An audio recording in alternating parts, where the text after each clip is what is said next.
Vamos lá, dando continuidade às nossas questões, pode vir comigo no material. Questão agora de número 16. A existência da pessoa natural termina quando? Estamos falando um pouquinho sobre morte, né? Então, questão de número 16, ela diz o seguinte: com a morte, passível de presunção em relação aos ausentes, com observância aos casos em cuja abertura de sucessão definitiva é autorizada por lei. Gente, eu achei a redação dessa questão tá? Vocês vão perceber aqui, quando a gente fala de morte, você tem aquela morte real, a morte natural, morte real, em que você tem o cadáver da pessoa, você tem um atestado de óbito, você tem um registro, a certidão de óbito, tudo certinho. Mas existem casos em que a morte da pessoa vai ser presumida, tá? Porque normalmente você não encontra os restos mortais dela.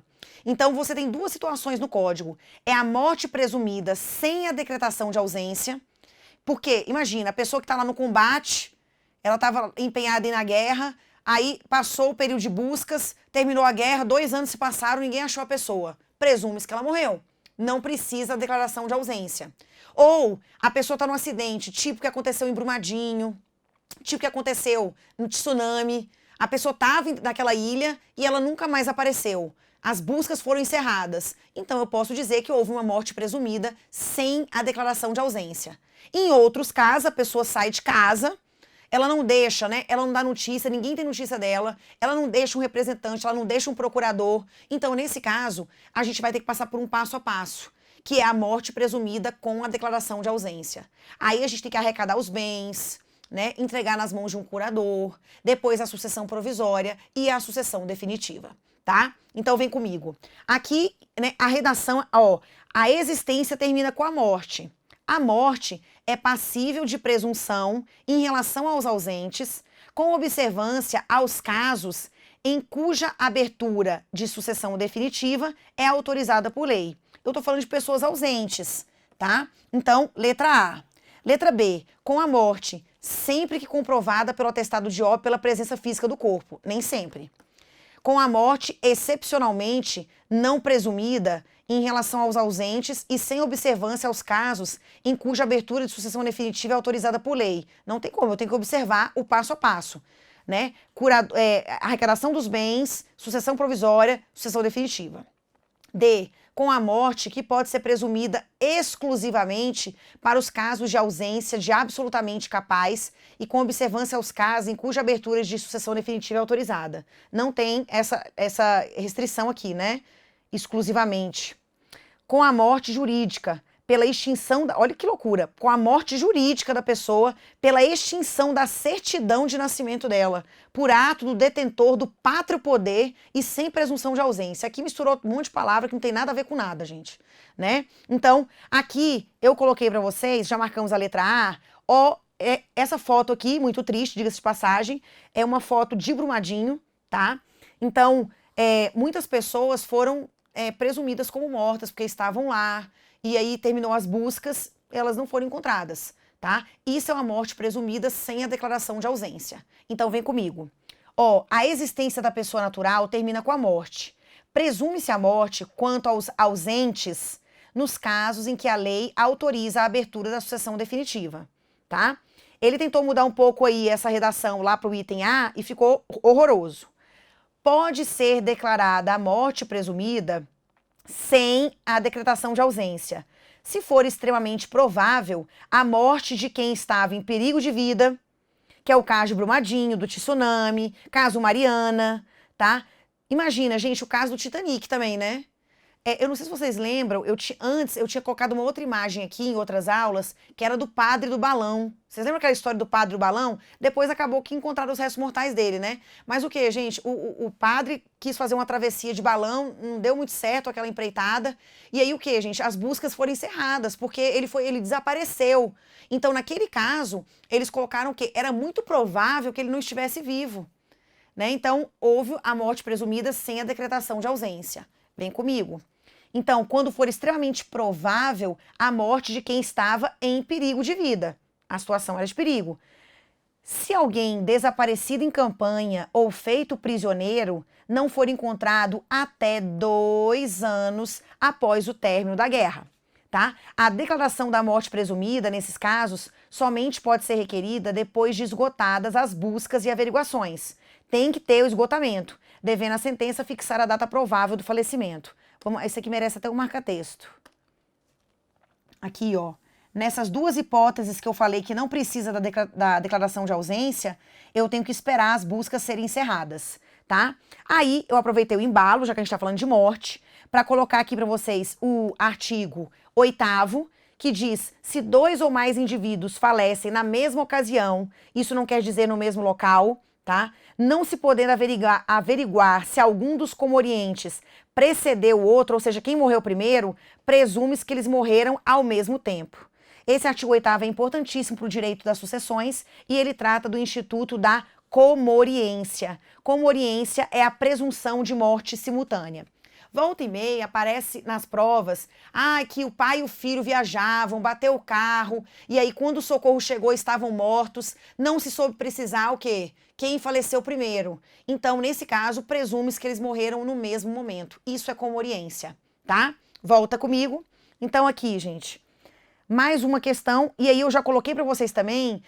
Raquel, existe a possibilidade de morte presumida sem a declaração de ausência, que são aqueles casos do cara na guerra, ou quando era muito provável que ele estivesse em perigo de vida, né? Na verdade é perigo de morte. Então, além dessa hipótese, nós temos também a morte presumida com a declaração de ausência. E aí eu coloquei aqui, é um procedimento trifásico. Volta comigo. Desaparecendo uma pessoa do seu domicílio sem dela haver notícia, então ela o quê, gente? Ela sumiu do domicílio dela, sem dela haver notícia. Se não houver deixado representante ou procurador a quem caiba administrar os seus bens, o juiz, a requerimento de qualquer interessado ou do MP, declarará a ausência e, primeiro, vai nomear um curador, tá? Curadoria dos bens de ausente. Decorrido 1 ano da arrecadação dos bens do ausente, ou se ele deixou representante ou procurador em se passando 3 anos, né? Sem procurador, 1 ano, né? E deixando o procurador 3 anos. Poderão os interessados requerer que se declare a ausência e se abra provisoriamente a sucessão. Então, poderão os interessados requerer que se declare a ausência e se abra provisoriamente, é a provisória. Os imóveis do ausente só se podem alienar, não sendo por desapropriação ou hipotecar, quando ordene o juiz para evitar ruína. Porque aqui a gente ainda tem esperança do cara aparecer. Decorrido, gente, primeiro, né? Depois que a gente faz a arrecadação dos bens, tá? Ele fala, decorrido 1 ano, poderão ele requerer que se declare a ausência e a abertura da sucessão provisória.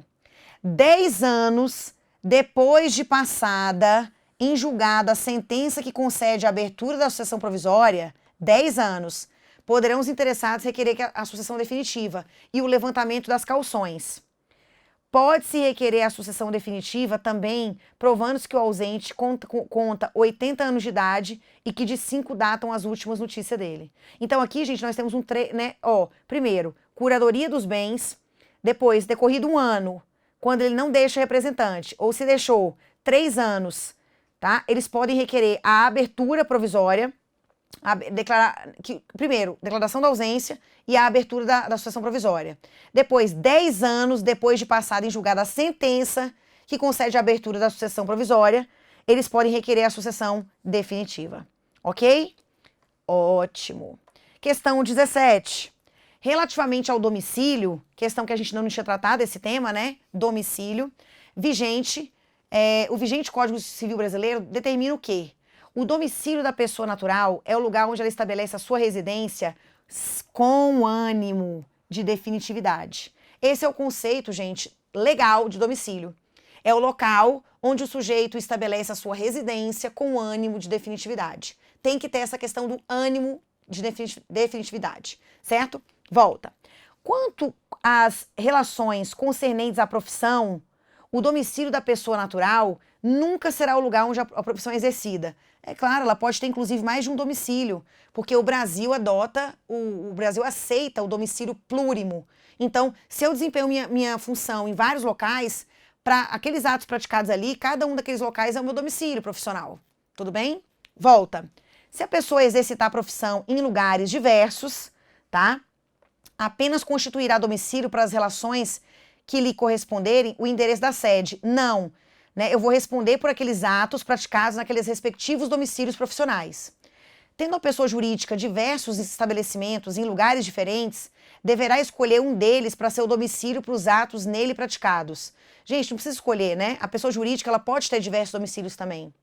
Depois, o domicílio da pessoa natural que não tenha residência habitual será o lugar onde ela foi encontrada. Que seria o caso, gente, dos circenses, dos ciganos, dos moradores em situação de rua. Então, se você não tem uma residência, tá? Eu vou considerar como sendo o seu domicílio, o local onde você foi encontrado. Os andarilhos, tá? Volta comigo. Marcamos, então, a letra o quê, gente? A letra E de elefante. Sobre esse assunto, eu coloquei, né? Ó, o domicílio da pessoa natural é o lugar onde ela estabelece a sua residência com ânimo definitivo. Se, porém, a pessoa natural tiver diversas residências onde alternadamente viva, considera-se domicílio qualquer um deles. É também o domicílio da pessoa natural, quanto às relações concernentes à profissão, o lugar onde ela é exercida. Se a pessoa exercer a profissão em lugares diversos, cada um deles constitui domicílio para as relações que lhes corresponderem. E aqui, né, o 73, que é o foco principal, ter-se-á por domicílio da pessoa natural que não tenha residência habitual, o local onde ela foi encontrada. Então, aqui, o caso dos ciganos, dos circenses, dos andarilhos, ok? Então, eu acho que eu não coloquei mais artigos aqui. Quem quiser anotar, ele fala também aí no artigo, né, a partir do artigo 70, vou localizar no meu código aqui, ele também fala um pouquinho, gente, sobre a questão das pessoas jurídicas. Tendo a pessoa jurídica diversos estabelecimentos em lugares diferentes, cada um deles será considerado domicílio para os atos praticados, que é o 75, parágrafo 1º. Só volta aqui rapidinho, né? Cadê? Diversos estabelecimentos. 75, parágrafo 1º. 75, parágrafo 1º do Código Civil. Falando um pouquinho sobre a PJ, tá? Vamos evoluindo um pouco mais. Essa questão aqui agora é a questão de número 18, e ela diz assim: em relação ao regime civil dos bens jurídicos, assinale a alternativa correta. Raquel, o que temos aí? Na questão de número 18, letra A, consideram-se bens móveis para os efeitos legais. Então, aqui ele está falando de bem móvel por força de lei. Os direitos pessoais de caráter patrimonial e as respectivas ações. E aí, gente? Raquel, é isso mesmo. Lembra? É bem imóvel por força de lei. Também os direitos reais sobre bens imóveis e as ações respectivas. É bem móvel por força de lei, o direito real sobre coisa móvel e as ações, e também ele fala sobre essa questão aqui de direitos pessoais de caráter patrimonial. Volta aqui comigo. Letra A. Eu acho que eu não coloquei aqui, não repeti, porque a gente já tinha colocado o esquema lá atrás de bens móveis e imóveis. Considera-se bem móvel, para os efeitos legais, o direito à sucessão aberta. Na verdade, o direito à sucessão aberta é um bem imóvel. Perdem o caráter de imóveis os materiais provisoriamente separados de um prédio, ainda que para nele se reempregarem. Lembra lá da reforma do telhado? Ele não perde o caráter, tá? Não perde. Não perde. São consumíveis os móveis que podem substituir-se por outros da mesma espécie, qualidade e quantidade. Ele não está dando o conceito de bem consumível. Ele está dando aqui o conceito de bem fungível. O bem fungível é aquele bem substituível. Ou seja, ele pode ser substituído por outro de mesma espécie, qualidade e quantidade. Diferente de um bem infungível, que é aquele bem insubstituível. Raquel, e o que dizer do bem consumível? Vem comigo. O bem consumível, artigo 86, são consumíveis os bens móveis cujo uso importa a destruição imediata da sua substância. Consumir, acabou, sendo também considerados tais os destinados à alienação. Volta. Letra E. Não dispondo a lei em contrário, consideram-se de uso especial os bens pertencentes às pessoas, olha lá, não dispondo a lei em contrário, consideram-se de uso especial os bens pertencentes às pessoas jurídicas de direito público a que se tenha dado estrutura de direito privado. Eles não são considerados de uso especial, eles são considerados os bens públicos dominicais, aqueles desafetados, também conhecidos como bens dominiais, ok? Aí você pode colocar, gente, o artigo 99, parágrafo único. 99, aqui do ladinho, 99, parágrafo único. 99, parágrafo único, Código Civil, certo? Questão 18 superada, vamos para a questão de número 19. Quanto à prescrição e à decadência, assinale a alternativa correta. Mais uma vez, voltando em um tema que a gente já desenvolveu, né? Então aqui agora já fica mais tranquilo. Prescreve em 2 anos a pretensão para haver prestações alimentares a partir da data em que elas se vencerem. E aí, gente? Lembra que eu falei para vocês que existe um prazo geral prescricional, que é o prazo de 10 anos, no Código Civil de 2002, e prazos específicos que variam de 1, 2, 3, 4, 5, tá? Aí o que acontece? Se eu falo de prestação alimentar, lembra, são 2 anos. Se eu falo de reparação civil, 3. Quando ele fala de tutela, 4. Quando ele fala cobrar dívidas líquidas constantes de instrumento público ou particular, 5. Reaver aquilo que eu gastei em juízo, 5 anos. Certo? Então a gente pode ir por exclusão para facilitar a nossa vida, tá? Volta aqui comigo. Então, Raquel, prescreve em 2 anos a pretensão para haver prestações alimentares a partir da data em que elas se vencerem? Sim. Onde é que tá isso? E eu fiz questão de reproduzir aqui de novo, tá? Olha aqui. Em 2 anos, a pretensão para haver prestações alimentares a partir da data em que se vencerem. Eu falo que é a pretensão para executar os alimentos, tá? Volta comigo. Prescreve em 3 anos a pretensão contra os peritos pela avaliação dos bens que entraram para a formação do capital da sociedade anônima. Gente, quando falou do perito e envolveu com alguma coisa que ele fez em sociedade, você vai colocar aí o prazo de 1 ano. Aqui, ó. 1 ano. Aqui, ó. Pretensão contra os peritos pela avaliação dos bens que entraram para a formação do capital da sociedade, tá? Ok? Volta aqui. Então, prescreve em 3 anos? Não, 1. Prescreve em 1 ano a pretensão para haver o pagamento de um título de crédito a contar do seu vencimento. Raquel, e aí? Prescreve em 1 ano, quando se trata aí de títulos de crédito. Então, aqui, ó, pretensão para haver pagamento de títulos de crédito a contar do vencimento, ressalvadas as disposições de lei especial. Aqui eu tenho 3 anos. Pode colocar aí. Cadê? Aqui são 3 anos, o do título de crédito.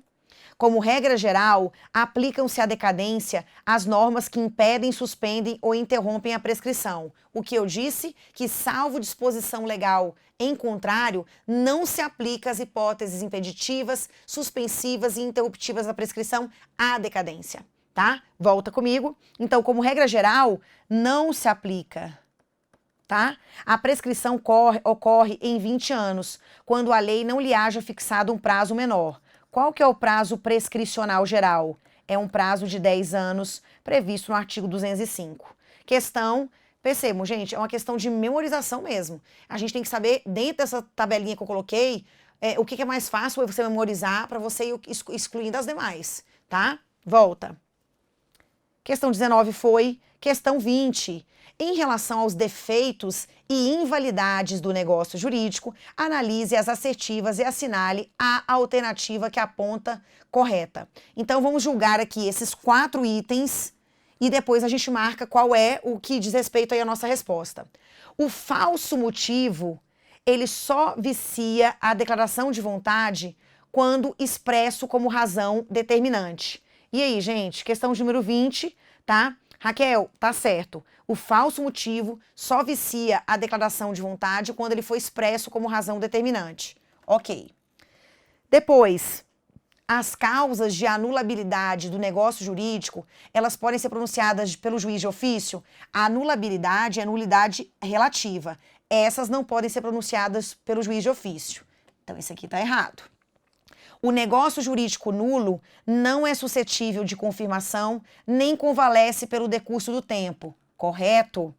O que admite, gente, convalescimento, ratificação, é o negócio jurídico anulável, certo? Volta.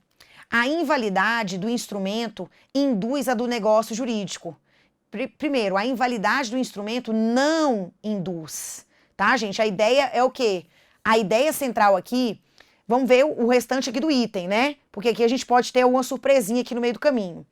A invalidade do instrumento induz a do negócio jurídico, ainda que ele possa ser provado por outro meio. Gente, olha aqui. Às vezes o instrumento que eu utilizei, ele está dizendo a invalidade do instrumento. Será que tem o poder de induzir a invalidação do próprio negócio? Se eu tenho como provar, eu não tenho aquele instrumento que me exigiu, mas eu tenho como provar por outros meios. Então, volta, item está errado, tá? A invalidade do instrumento, ela não induz a do negócio, tá? Quando, né, ainda que este possa ser provado, quando esse possa ser provado por outro meio. Então, aqui nós temos como itens certos o item 1 e o item 3. Então, questão de número 20, a gente marca a letrinha B, né? 1 e 3. Aqui, ó, 1 e 3. Esse último aqui está errado também. Aí eu coloquei, né, o falso motivo, só vicia a declaração de vontade quando expresso como razão determinante. O negócio jurídico nulo não é suscetível de confirmação nem convalesce pelo decurso do tempo.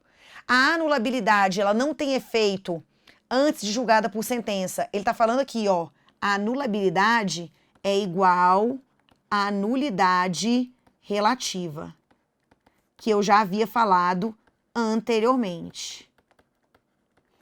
Ela nem se pronuncia de ofício, então era o que eu precisava para o nosso item. Tá? Só os interessados a podem alegar e aproveita exclusivamente aos que a alegarem, salvo se o caso de solidariedade ou indivisibilidade. E a invalidade do instrumento não induz a do negócio, sempre que ele puder provar-se por outro meio. Ok? Mais uma aqui para nossa conta. Questão 21. A respeito das classificações dos bens, assinale a alternativa. Mais uma questão sobre bens.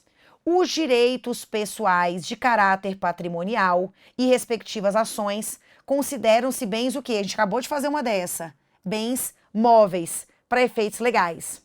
Os materiais provenientes da demolição de algum prédio não perdem o caráter de bem imóvel. Se for em caso de demolição, lembra do desenho? Ele se torna móvel. São consumíveis os bens móveis cujo uso importa a destruição imediata da própria substância, sendo também considerados tais os destinados à alienação. Também falamos sobre esse, salvo engano, artigo 86. É isso mesmo, tá? A redação literal. Letra D. Os bens públicos são inalienáveis. Cuidado, tá, gente? Os bens públicos, todos eles são imprescritíveis. Não podem ser usucapidos. Mas os bens públicos, os dominicais, que são aqueles desafetados, eles podem sim ser alienados. Ok? Os direitos reais sobre os imóveis, aqui ó, direito real sobre imóvel, tipo hipoteca, e as ações que os asseguram são bens o quê? São bens imóveis. Já começa a ficar no automático, né? Então marcamos a letra C de coração. Vamos para mais uma. Assinar a alternativa correta.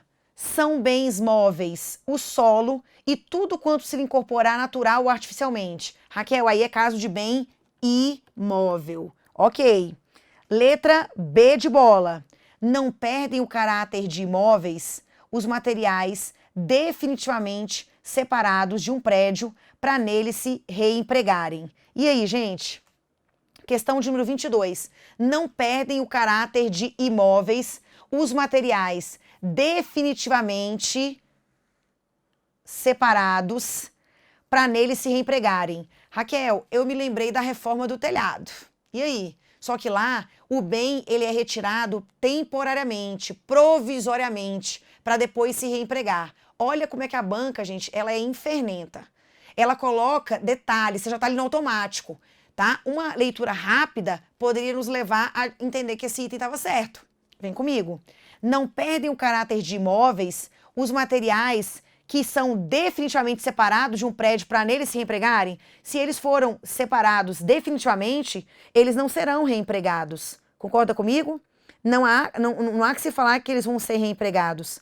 Então, o código, no artigo 81, presta atenção, o 81 ele diz, não perde o caráter de imóvel os materiais provisoriamente separados de um prédio para nele se reempregarem, tá? 81 do Código Civil, aqueles materiais que são o que então? Separados de maneira o que, gente? Provisória, tá? Aqui teria que ser provisoriamente. Provisoriamente. Então, ó, atenção pro peguinha. Letra C. São pertenças os bens que não constituindo partes integrantes, se destina de modo duradouro ao uso, ao serviço ou a aformoseamento de outro. Aqui é conceito legal de pertenças. Lembra, a pertença, ela é um bem acessório, assim como as benfeitorias, tá? Os frutos também são bens acessórios, só que o detalhe, a benfeitoria, ela adere à coisa principal. Os frutos, as benfeitorias, seguem o princípio da gravitação jurídica. As pertenças, não. Então, por exemplo, Raquel, eu comprei um carro, eu coloquei todo um equipamento de som, ou o meu carro é um carro adaptado porque eu tenho uma deficiência. Então, quando você, por exemplo, não conseguiu pagar o carro e ele foi objeto de busca e apreensão da financeira, você pode devolver o carro, mas você pode tirar esses acessórios, porque eles são pertenças. Então, as pertenças, apesar de serem bens acessórios, não seguem o princípio da gravitação jurídica, tá? Então, volta comigo. Raquel, podemos marcar aí a letra C de casa? Podemos. O conceito de pertenças, tá? Eu coloquei aqui, ó, artigo 93. São pertenças os bens que não constituindo parte integrante, se destina de modo duradouro ao uso, ao serviço ou ao aformoseamento de outro. Detalhe, as pertenças, elas não se submetem ao princípio, não se submetem ao princípio da gravitação, não se submetem ao princípio da gravitação jurídica, tá? Aí, olha que interessante, os negócios jurídicos que dizem respeito ao bem principal não abrangem as pertenças, salvo se o contrário resultar da lei, da manifestação de vontade ou das circunstâncias. E aí, apesar de ainda não separados do bem principal, os frutos dos produtos podem ser objeto de negócio. Aí, o 96 vem falar um pouquinho sobre as benfeitorias, tá? Já as benfeitorias, elas sim, seguem o princípio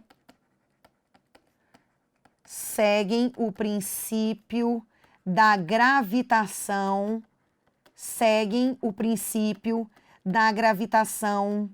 jurídica, tá? E aí, gente, benfeitorias são aqueles melhoramentos, aquelas reformas que eu faço na coisa principal, tá? Para aumentar ou para necessidade mesmo, para ela se manter, ou para maior utilidade, ou questões de luxo, de deleite, aformoseamento. Então, as benfeitorias, elas podem ser necessárias, elas podem ser úteis, elas podem ser voluptuárias, tá? Então, presta atenção. Nessas hipóteses específicas, tá? A gente fala que as benfeitorias, elas se classificam conforme a sua essencialidade, a sua finalidade. Mas uma vez empregadas na coisa principal, elas aderem à coisa principal, tá? Volta comigo. Detalhe importante, eu falei que benfeitoria são aqueles melhoramentos, aquelas reformas que eu faço na coisa.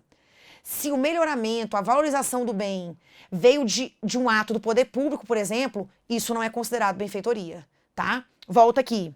Não se consideram benfeitorias os melhoramentos ou acréscimos sobrevindos ao bem sem a intervenção do proprietário, possuidor ou detentor. Se eu não fiz nada, foi um melhoramento, né, uma estrada que começou a passar ali, saneamento básico. Então, se não depende de mim, isso não é benfeitoria, tá bom? Volta. Consideram-se benfeitorias os melhoramentos ou acréscimos sobrevindos ao bem sem intervenção do proprietário? Não. Os bens públicos dominicais não podem ser alienados. Os dominicais, que são os desafetados, podem sim, ok? Vamos para mais uma, ainda esse bloquinho, questão de número 23. Assinar a alternativa que não corresponde a um dever de indenizar, em decorrência da responsabilidade civil. Aqui, ó, gente, eu quero saber a assertiva que não corresponde há um dever de indenizar em decorrência da responsabilidade. Letra A. A indenização, ela pode ser reduzida equitativamente pelo juiz se houver uma excessiva desproporção entre a gravidade da culpa e o dano. E aí?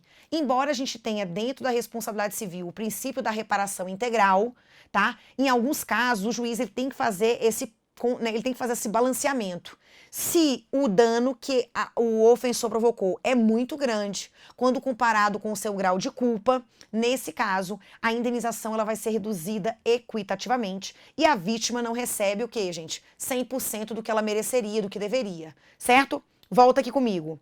Então, Raquel, há essa previsão aí, sim, é o artigo 944, no seu parágrafo único, tá? Então, ele está querendo saber uma hipótese que não corresponde ao dever de indenizar.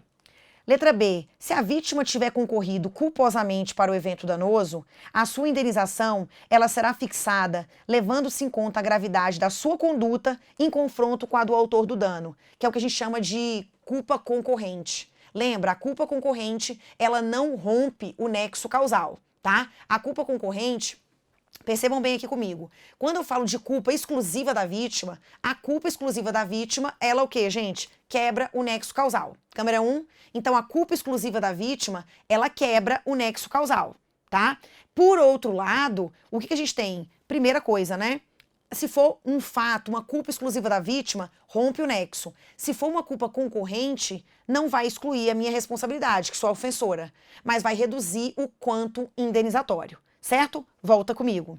Então, Raquel, a 23 aí, letra B, eu entendo que tá certo, ok. A indenização em caso de homicídio exclui o dano moral? Claro que não. Pode marcar aqui. Olha o que nós temos aqui, gente.